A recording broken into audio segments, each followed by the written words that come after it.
গুণগত পরিবর্তন আছে, উৎপাদনের গুণগত পরিবর্তন হয়েছে, তার মোট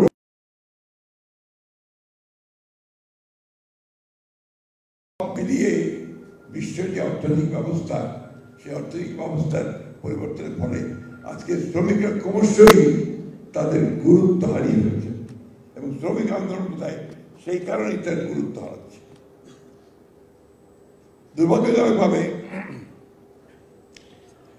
বেশিরভাগ ট্রেড ইউনিয়নগুলো এখন রাজনৈতিক দলগুলোর সঙ্গে সম্পৃক্ত হয়ে যায়, যেটা আমি ব্যক্তিগতভাবে মনে করি যেটা শ্রমিকদের আন্দোলনের ক্ষেত্রে খুব একটা লাভজনক হবে বলে আমার কাছে মনে হয় না।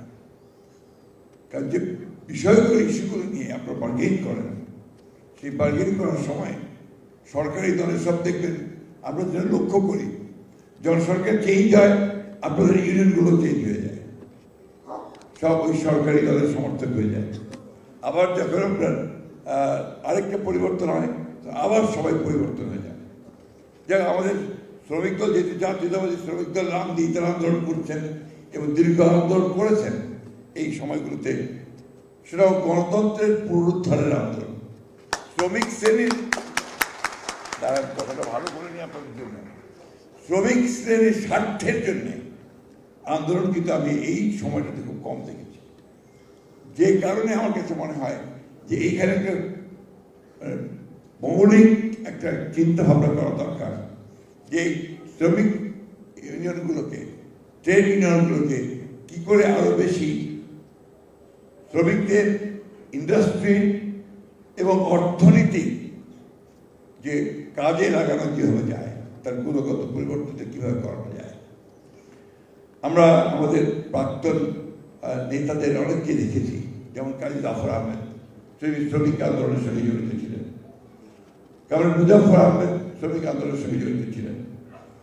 আমাদের পরবর্তী করে আমাদের সিরাজুল হোসেন খান সহ আরো অনেক জ্ঞানীগুণী মানুষ তারা শ্রমিক আন্দোলনের সঙ্গে জড়িত ছিলেন।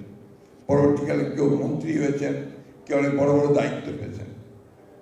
আমাদের পুরনো যারা ছিলেন কাশেম ভাই, জাফর ভাই, ইস্কেন্দার ভাই, আমাদের নজরুল ইসলাম খান, আমরা তাদেরকে নিয়ে গর্ব করতে পারি যে তারা একদিকে শ্রমিক ফ্রেন্ড জন্য যে আন্দোলন করে তার দাবিগুলো আদায় করেছেন, অন্যদিকে তারা জাতীয় রাজনীতিতে গুরুত্বপূর্ণ ভূমিকা রেখেছেন।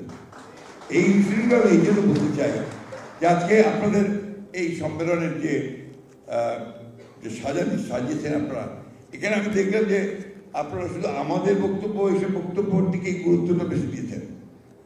আমি এইসব আন্দোলন সম্মেলনকে আমার মনে করি যে ধারণা করি যেগুলো অন্তত সারাদিন ব্যাপী আলোচনা হওয়া উচিত, শ্রমিকদের দাবিগুলো নিয়ে, তাদের ন্যায্য দাবিগুলো নিয়ে, এবং একই সঙ্গে সংগঠনকে কী করে আরও বেশি আন্দোলনমুখী করা যাবে এবং জনকল্যাণে লাগানো যায় সেই জন্য কিন্তু আলোচনা হয় না। অর্থাৎ পলিটিক্যাল ডিসকাশনস কিন্তু আপনাদের এখন খুব কম।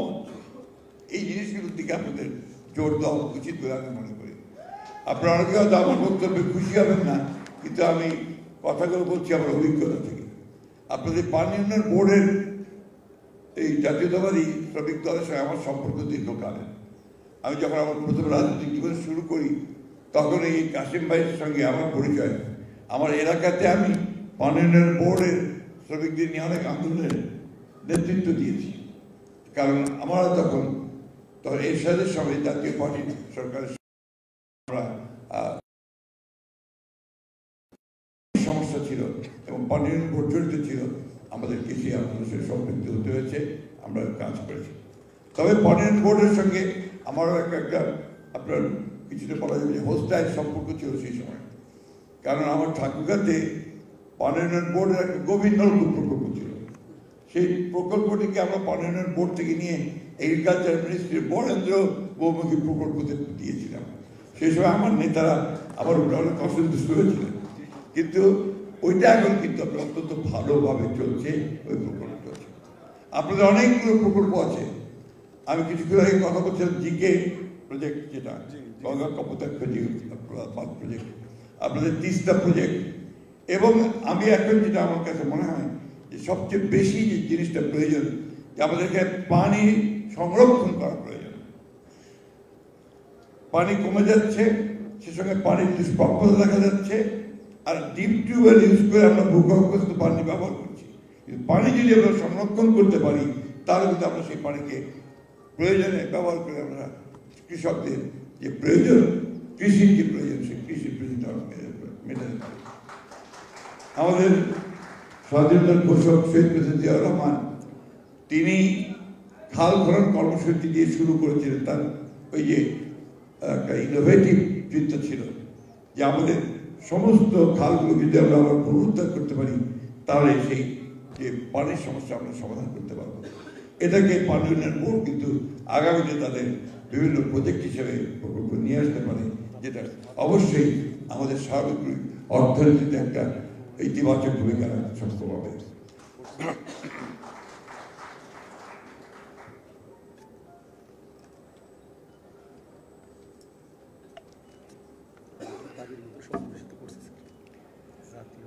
আপনারা যে দাবিগুলো দিয়েছেন, আমরা এই ব্যক্তিগতভাবে সমস্ত শ্রমিক দাবির সঙ্গে একমত হয়েছি।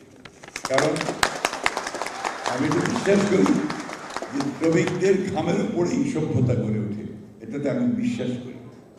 এবং শ্রমিকদের ন্যায্য যে মজুরি, এই মজুরি যে তাদেরকে দিতে হবে, এই ব্যাপারে আমি সবসময় তাদের সঙ্গে একমত আছি। তাদের এই আন্দোলনের সঙ্গে আমি সবসময় কাজ করতে চাই। এখানে আপনারা অনেকগুলো দাবি দেওয়া দিয়েছেন, দুর্ভাগ্যক্রমে আমরা তেমন সরকারে আসিনি, আসবো কিনা সেটা